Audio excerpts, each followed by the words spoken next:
I'll keep an eye on them instead.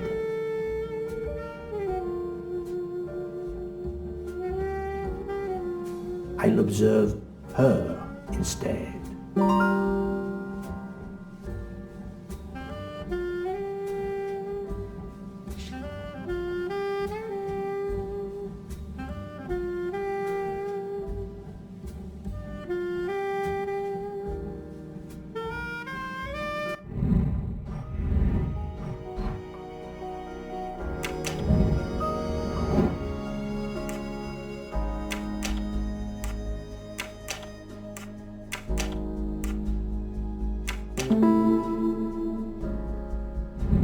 I'm right again.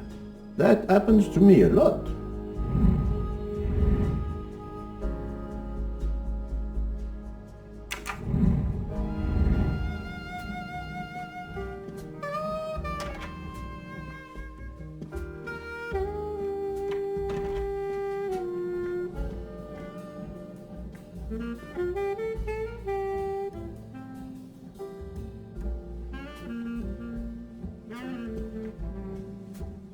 Mademoiselle Debenham, I have a few questions for you. Of course.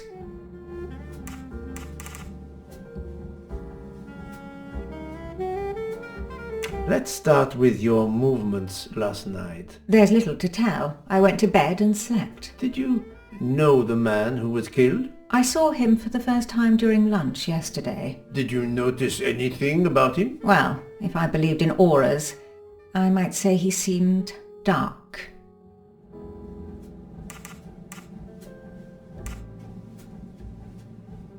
Do you recall what time Mademoiselle Olsen went to get some aspirin from Madame Hubbard? I remember glancing at the clock. She left our room just after 10:30 p.m. Was she away for a long time? About 5 minutes. That confirms what Madame Hubbard told me.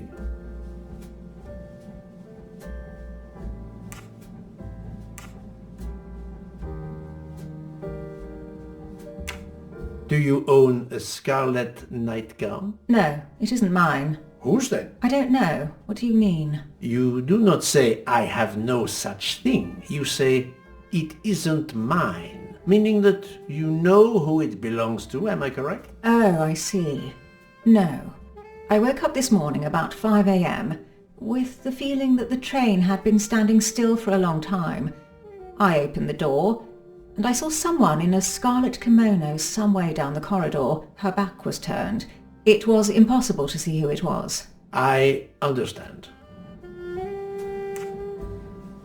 Do you smoke by any chance? No, I never have. Would you mind writing your address on this paper for me? Not at all. That's it. Mademoiselle Debenham is right-handed.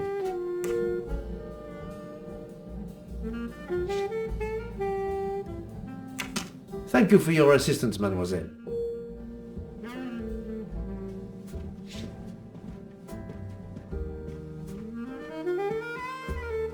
Mademoiselle, I am sorry to disturb you, but I need to ask you a few questions. Are you the investigator? I am.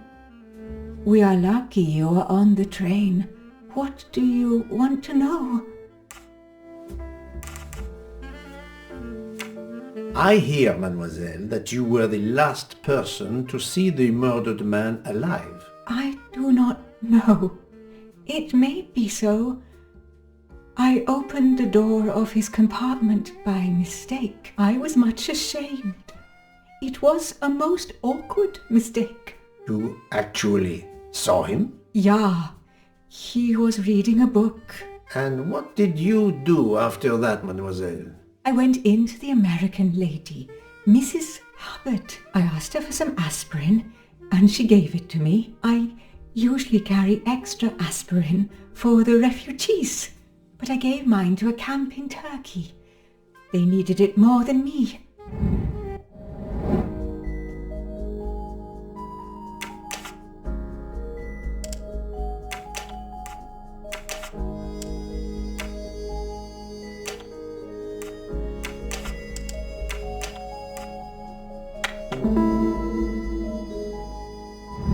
My little grey cells did not let me down.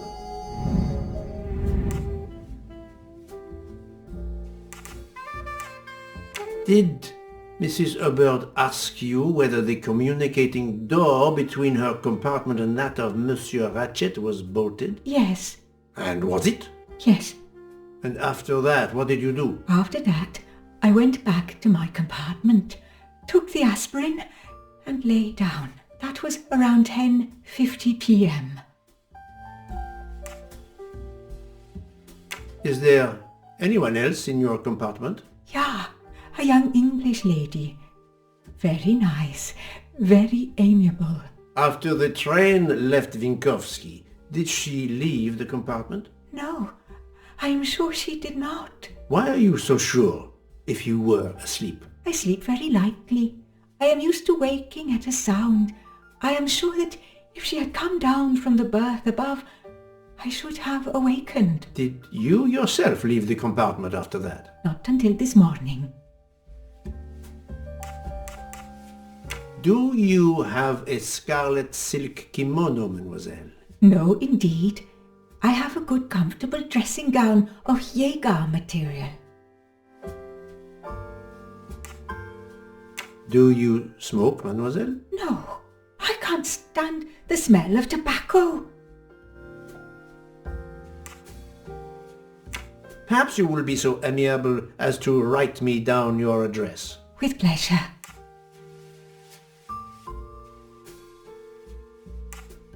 Mademoiselle Olsen is indeed right-handed.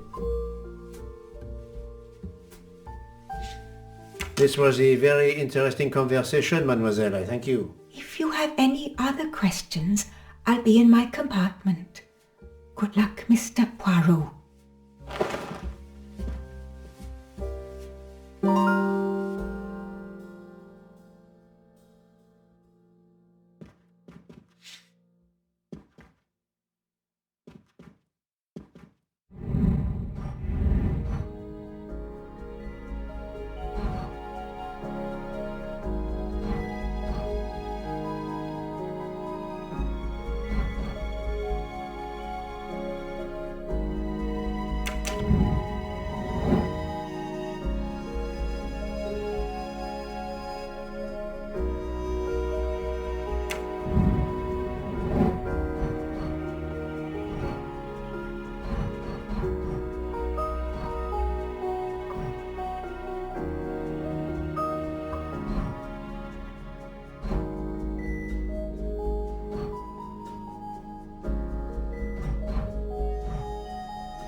strange, this story. If Mademoiselle Olsen is such a light sleeper, why didn't she tell me about Mademoiselle Debenham getting out of bed? She even made a point to tell me the opposite. That's the right answer.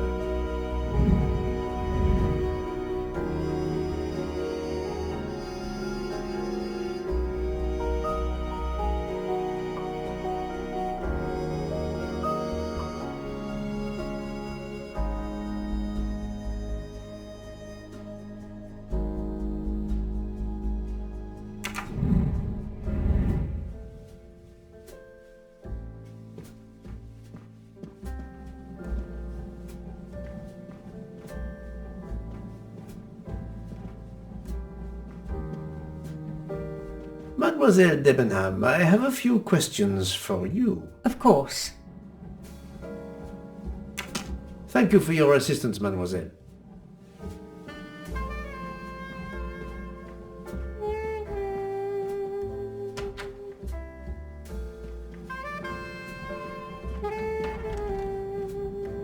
Monsieur Fauché, may I disturb you for a moment? Of course. How can I help?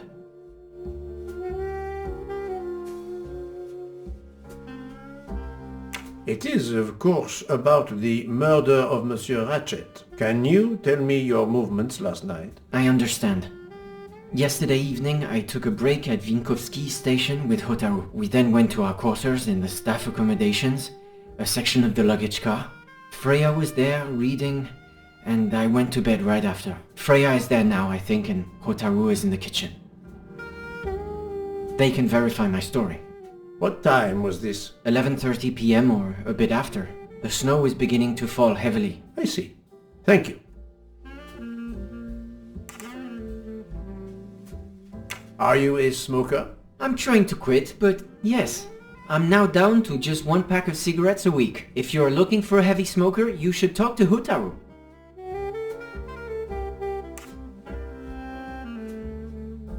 Can you write your address on this paper, please? You want to pay me a visit? Who knows, Monsieur Fauché? He is right-handed, there can be no doubt. Monsieur Fauché, I need your help to prepare a cocktail. What is this phrase? This is music to my ears. What can I fix for you? A mojito? A gin and tonic? Or perhaps a martini? Shaken, not stirred? It's not for me, but for Monsieur Maury. Ah, his day after survival tonic. Unfortunately, I know it well. Here is everything that was listed on the magnet. Excellent! I can take it from here. Mr. Poirot, I'm uncertain about the lemon juice. Is it half a lemon or a full lemon for the recipe? Half a lemon. I can't remember if Hotaru prefers it with ginger or without. Do you remember? I can assure you that he will want the ginger.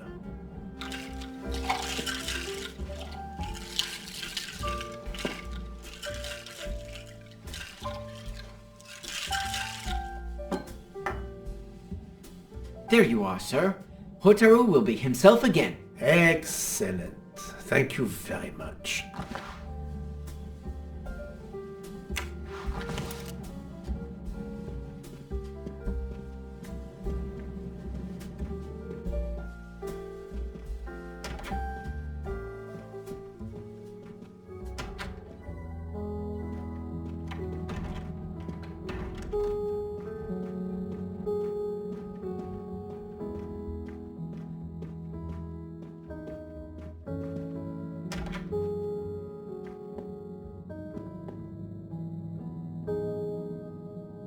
Here you go, Mr. Maury.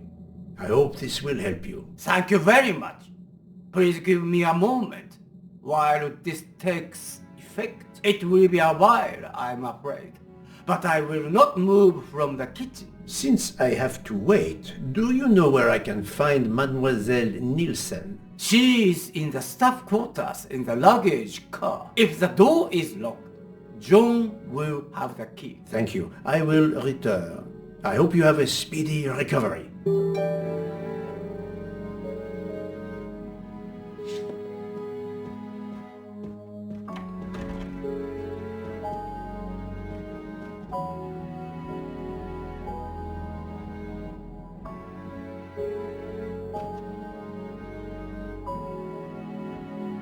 Monsieur Mori told me that you are the one who has the key to open the luggage car door. I will need it. Yes, that's right. Here it is. Please don't forget to give it back to me. I will not forget, Monsieur Fauché. I have a favor to ask. Could you visit the passengers who are in their rooms and explain there has been an error with their allergy and diet form? But Monsieur Poirot, I've made no errors. Of course not.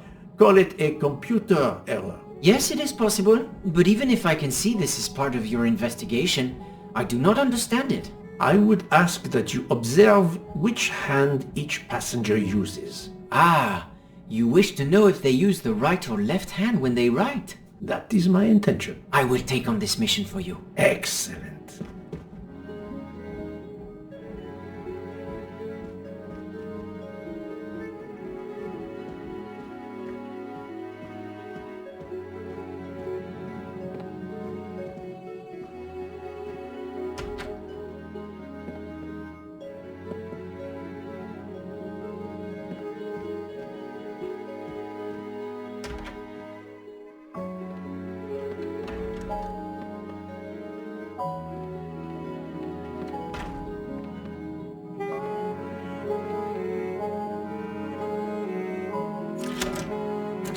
That's it. It's open now.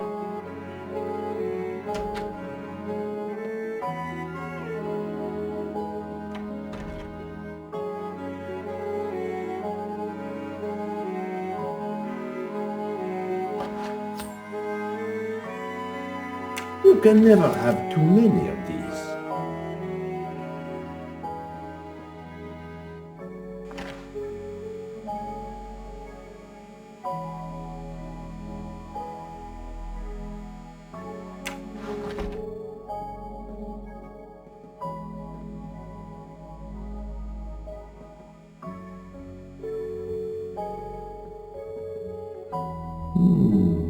Empty rum bottles.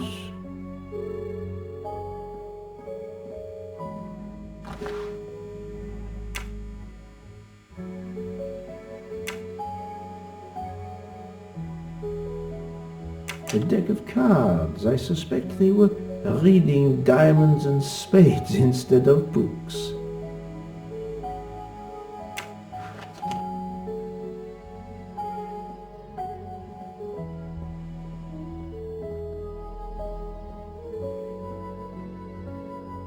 Hello, Mademoiselle Nielsen. May I ask you a few questions? I don't have a minute. My career is ruined, and it's not my fault. But how did this terrible thing come to pass? My supplies, passenger luggage, our living space. There is so little room. I gave the cargo handlers in Istanbul strict instructions how to stack my crates containing the ingredients I need for my desserts. So as one box is used up, it can be discarded. And these fools of cargo handlers did not follow your instructions? Ignored completely. I have 4 crates that must be moved from there to here to correct the order they are stacked. But placing the wrong crate on top of a smaller crate will crush it, its contents, and my career. Calm yourself, mademoiselle. I understand. So, the problem is these 4 crates must be moved there. But carefully. Yes. I have to move these 4 boxes from this location to here. But there is not much space to move the boxes, and I have to be careful never to put a bigger box on top of a smaller one, or the smaller crate will be destroyed. The problem is clear. I shall assist you.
Et voilà! You are a lifesaver. Or at least, a dessert saver. Thank you, thank you.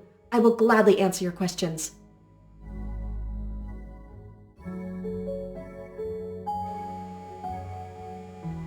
Can you tell me your movements of last night? Last night after dinner, I stayed in the kitchen until 12:15 a.m. Then I joined Jean and Hotaru in our quarters. Then all of us read quietly in our beds until we fell asleep. A very studious staff. However, Monsieur Mori doesn't seem to have followed the same literary pursuit as the others. And these rum bottles, do they have something to do with his hangover?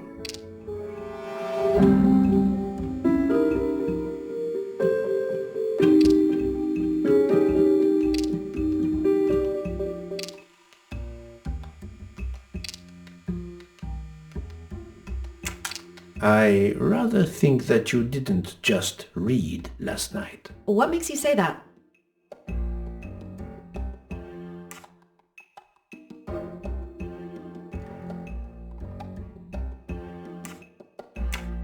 The empty rum bottles. Were their labels part of your reading last night? My fault. I must have left them there before I put them in the bin. And these are straight from the bar. Our passengers must have drunk them. I have my doubts. But why would she feel the need to lie?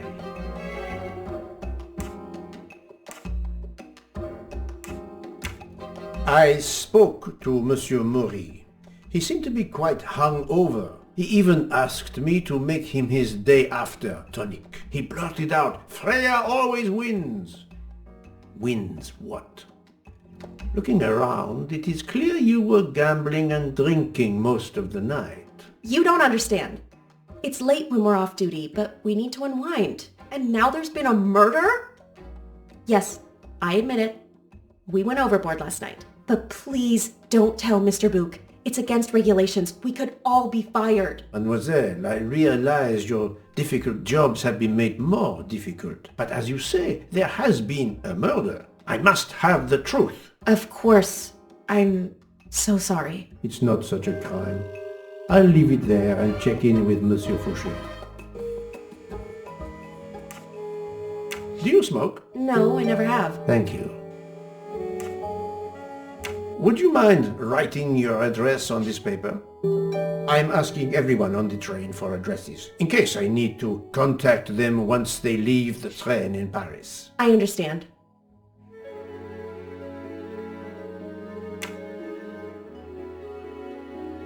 Yes, that's it. Mademoiselle Niersen is right-handed.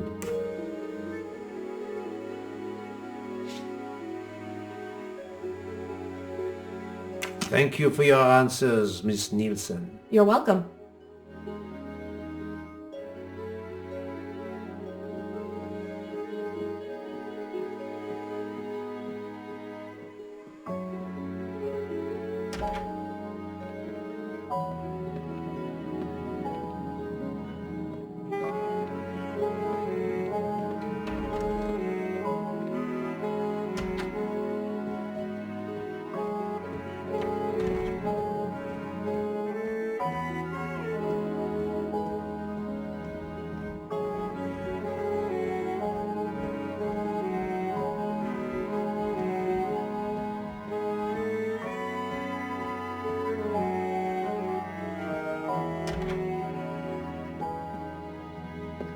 How are you? It's better. Thank you. Then may I ask you some questions? It will not take long. Quickly, please. I have hungry passengers to feed. Très bien. Can you tell me your movements last night? Oh, nothing special. When I went off duty, I joined John and Freya in a compartment. I read for a short while, then went to bed early. Reading? I'm not sure you have recovered enough to tell me the truth. Don't waste what little energy you have recovered to lie, Monsieur Mori. Yes, sorry, Mr. Poirot. You're right. It obviously wasn't reading that made my head hurt like that. But if you told Monsieur Book, it could mean my job. I will keep your secret, but I am investigating a murder. You must tell me the truth. Thank you. You are a heavy smoker. My job. It is very stressful. Would you happen to know who vapes on the train? A banana flavor? Oh, yes. The smell disgusts me. What is wrong with a good tobacco? I do not have time to answer that. Who is it? I've only seen one person who vapes. It's Captain Arbuthnot. Captain Arbuthnot. I see. Please, write your address on this paper. My address? I don't see why. I think I hear Monsieur Book approaching. My address? Yes, of course. Another right-handed person. Not surprising, most people are. Your testimony was invaluable to me, thank you. Take care, Monsieur Mori. My palate depends on your good health.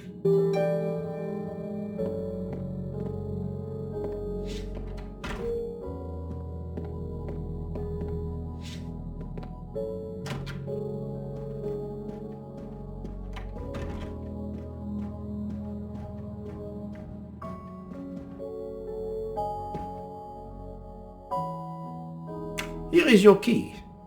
Thank you very much. My pleasure. About the little favor I asked of you.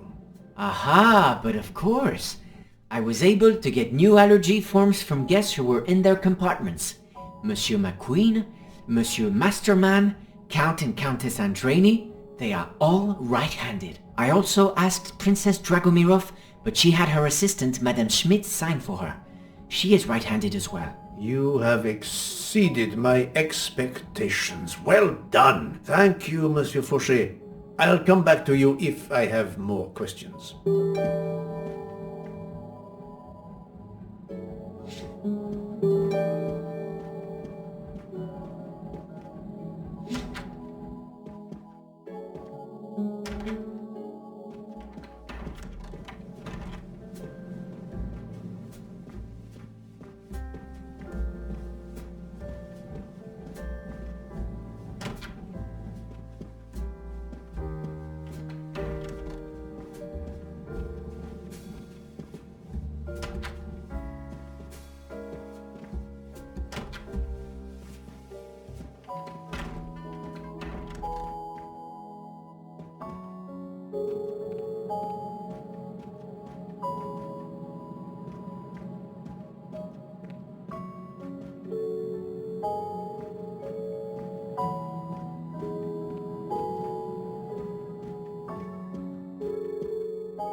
Captain Arbuthnot, I know that you are the only person on this train to smoke e-cigarettes. We found a vial of e-liquid at the crime scene. Will you talk to me about this, or should I pass on what I've learned to the police? All right. Come in if you must.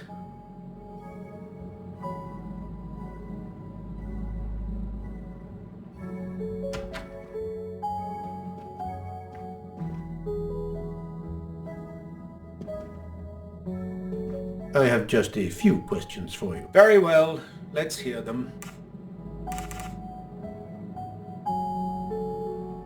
The young English lady, Mademoiselle Debenham, was at the Tocatlian Hotel. Perhaps you met her there? We exchanged a few words, fellow Brits abroad, that sort of thing.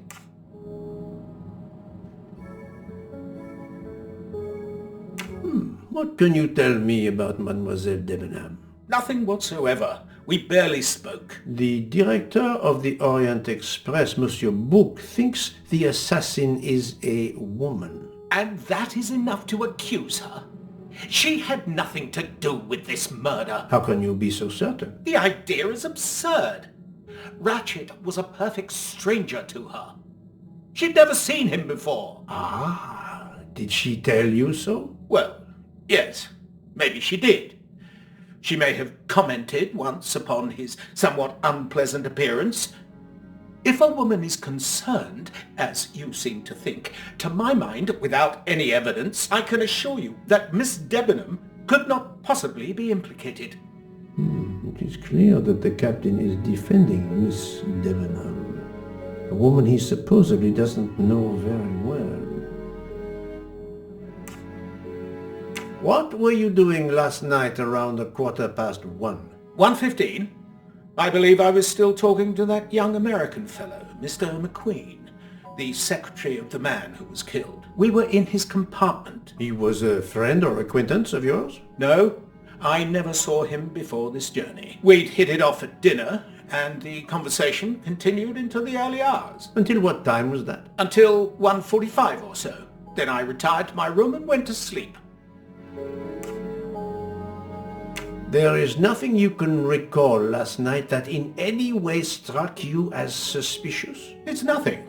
A mere detail. Allow me to be the judge. Well, before returning to my room, I went to the lounge car to get a glass of water.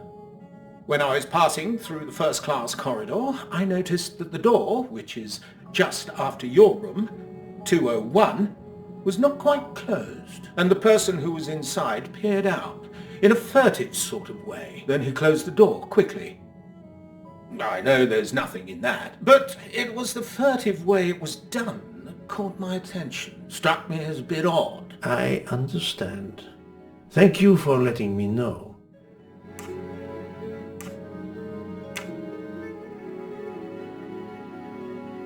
Is this e-cigarette liquid yours? What flavor is it? Banana. Well, that is awkward. That's my flavor of choice. But I have no idea what it was doing there, whatever. Can you explain how it ended up there? I have no idea. I never entered the man's room, Poirot. That's the truth. Could you write down your address here, please? My address? If you insist.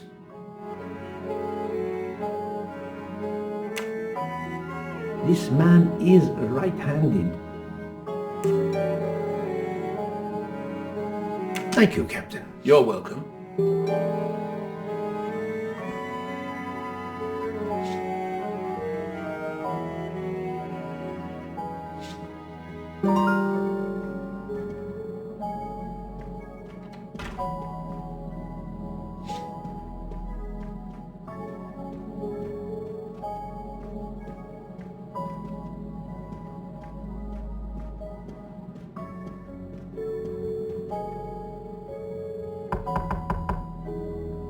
Pardon this intrusion, Mademoiselle Olsen, but something you told me earlier confuses me. Oh, please, come in.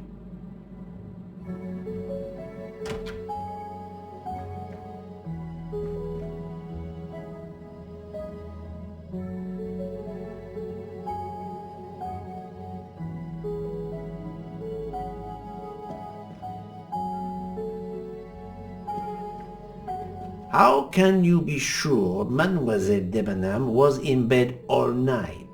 As I told you, I am a very light sleeper. The slightest noise wakes me up. If Fraulein Debenham had gotten out of her bed, I would have heard her. I got up this morning around 8 a.m. She was sleeping soundly.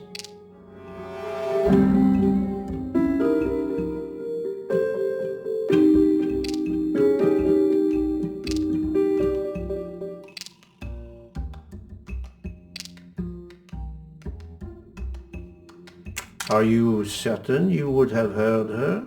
Yes. Why are you asking?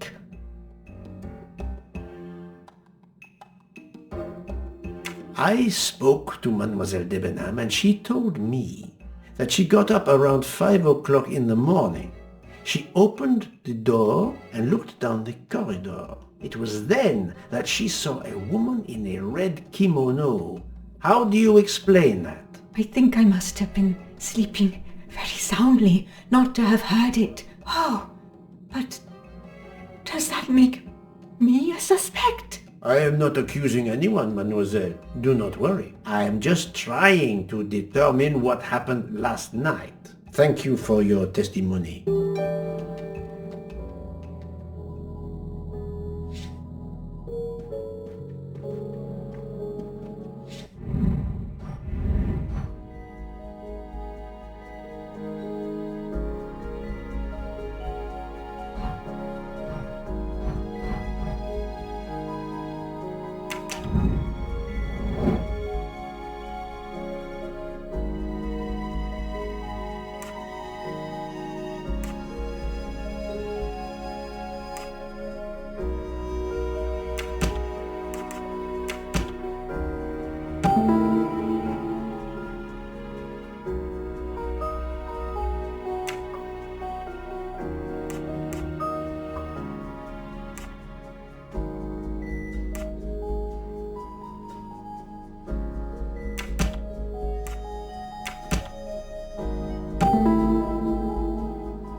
Captain Arbuthnot is the only passenger to smoke an e-cigarette. Even if this liquid in Ratchet's room is a solid clue, he has an alibi. I cannot accuse him without any other proof. Et voilà.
So, Poirot, I hope you are progressing in your investigation. I have not finished yet, but it is progressing, yes.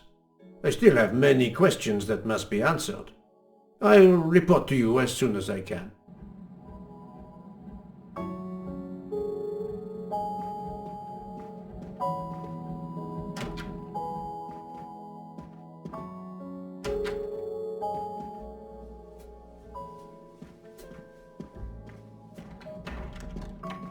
So, Poirot, I hope you are progressing. I have not finished.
How is Mademoiselle Locke, Doctor? Her vital signs are improving, but she is still unconscious. I understand.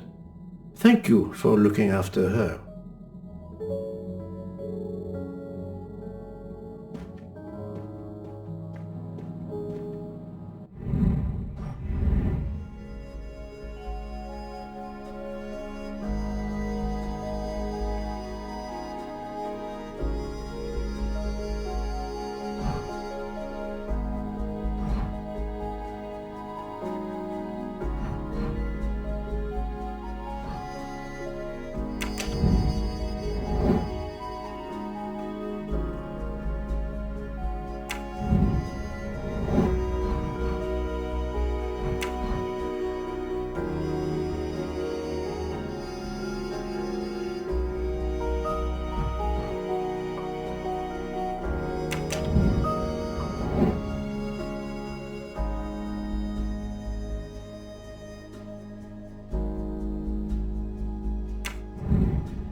Do you have something to add? No, Mr. Poirot. I believe I have said everything I intended to.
Mademoiselle Debenham, I have a few questions for you. Of course.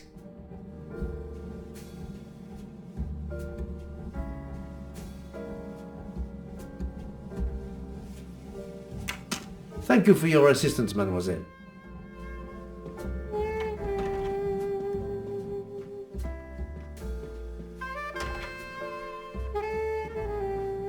I'll observe her instead. Monsieur Fauchet, may I disturb you for a moment? Of course. How can I help? So, Monsieur Fauchet, are you trying to hide things from me? I know about your little party last night. You are not a detective for nothing. I'm sorry, Monsieur Poirot.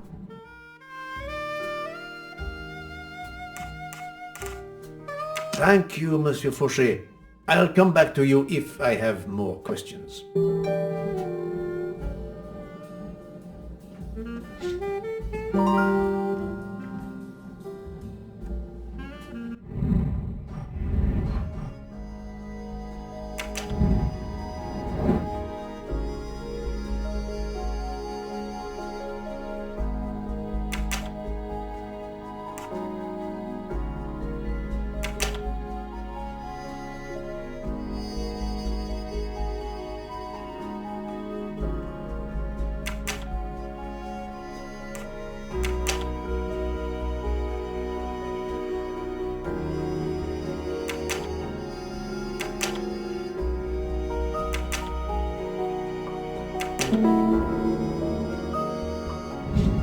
That was easy.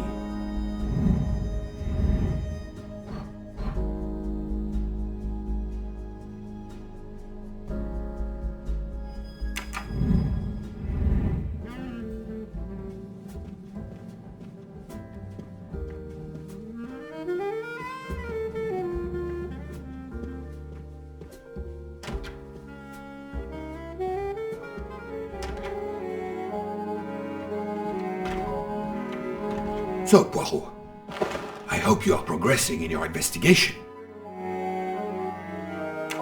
There is no trace of the murder weapon on the train, as yet. The killer could have hidden it anywhere. It must be somewhere. Indeed, as you say, it must be somewhere.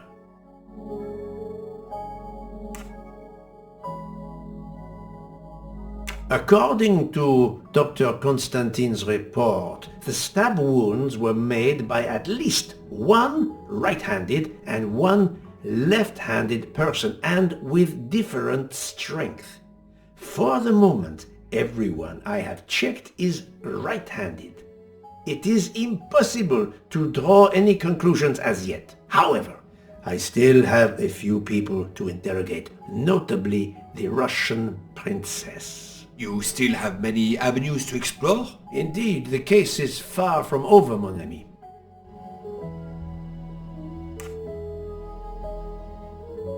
I identified the person responsible for the bottle of liquid for the vape found at the crime scene. So, this is our culprit?